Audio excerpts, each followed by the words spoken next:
Programme കാണും. Comedy പ്രോഗ്രാമിന്റെ ഷോക്കാർഡ് ഭിത്തികളിൽ ഒട്ടിച്ചു വെക്കുന്നത് ഇളക്കിക്കൊണ്ട് വന്നിട്ടുണ്ട്, നോക്കി നിന്നിട്ടുണ്ട്. സ്റ്റേജുമായിട്ടൊരു ബന്ധം എന്ന് പറഞ്ഞാൽ ഒരു 10ാം ക്ലാസ്സിൽ പഠിക്കുമ്പോൾ ഒരു ഒപ്പനയിൽ മണവാളനായിട്ട് ഇരിക്കുക എന്നുള്ളത്. കൂളിംഗ് ഗ്ലാസ് വെച്ചിട്ട് ഇങ്ങനെ ചിരിച്ചിരിക്കുക, പ്രത്യേകിച്ച് റോളൊന്നുമില്ല.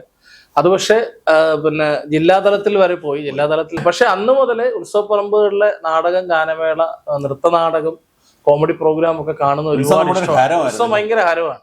അപ്പൊ ഈ 10ാം ക്ലാസ് വരെയൊക്കെ എന്ന് പറഞ്ഞാൽ അച്ഛനമ്മയ്ക്കൊപ്പം മാത്രമേ അമ്പലപ്പറമ്പിൽ പോകാൻ സാധിക്കുകയുള്ളൂ.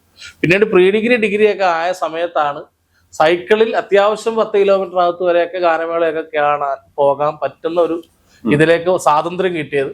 ആ സമയങ്ങളിൽ എല്ലാ സ്ഥലങ്ങളിലും പോയി പരിപാടി കാണും. കോമഡി പ്രോഗ്രാമിന്റെ ഷോക്കാർഡ് ഭിത്തികളിൽ ഒട്ടിച്ചു വെക്കുന്നത് ഇളക്കിക്കൊണ്ട് വന്നിട്ടുണ്ട്, നോക്കി നിന്നിട്ടുണ്ട്. അന്നും ആരാധന മാത്രമാണ്. പക്ഷെ എനിക്ക് മിമിക്രിയായിട്ട് യാതൊരു ബന്ധവുമില്ല. പിന്നെ അതിനുശേഷം ഡിഗ്രി പഠനമൊക്കെ കഴിഞ്ഞ് പല ജോലി ചെയ്ത് പിന്നീടാണ് ഞാൻ ഒരു വർക്കുമായിട്ട് ബന്ധപ്പെട്ടിരിക്കുമ്പോൾ അതിൽ മിമിക്രിക്കാരായ 1-2 കലാകാരന്മാർ ഉണ്ടായി. അവരോടുള്ള പരിചയം, അവർ വോഡാഫോൺ കോമഡി സ്റ്റാറിൽ മത്സരിക്കുമ്പോൾ പലയിടത്തും ഞങ്ങൾ വർക്കിന്റെ ആവശ്യമായിട്ട് പോകുമ്പോൾ അവിടെ ആൾക്കാർ, ജനങ്ങൾ തിരിച്ചറിയുന്നു. അങ്ങനെ വളരെ അവിചാരിതമായിട്ടാണ് ഞാൻ ഈ പ്രോഗ്രാമിൽ വന്ന്